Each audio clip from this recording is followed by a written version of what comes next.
হাদিয়া নেওয়া জায়েজ। বুখারী শরীফের 5007 নম্বর হাদিস দ্বারা পাইলাম, যার ফুক দিয়া এরপরে তারা হাদিয়া নিছে 30টা বকরি নিয়েছে, তো নিছে, নবী কয় তোমরা খাইবা আমার জন্য রাইখো। সুবহানাল্লাহ বলেন। তিরমিজি শরীফের 3383 নম্বর হাদিস। কত নম্বর? উবাই ইবনে কাব রাদিয়াল্লাহু তাআলা আনহু বর্ণনা করেন, লাম ইয়ানজিল ফিত তাওরাত ওয়ালা ফিল ইনজিল ওয়ালা ফিজ জাবুর ওয়ালা ফিল কুরআন মিসলাহা।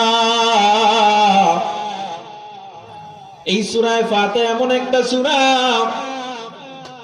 লাম ইয়ানজিল ফিত তাওরাত, যে সূরা ফাতিহা তাওরাতেও আল্লাহ অবতীর্ণ করেন নাই, ওয়ালাম ইয়ানজিল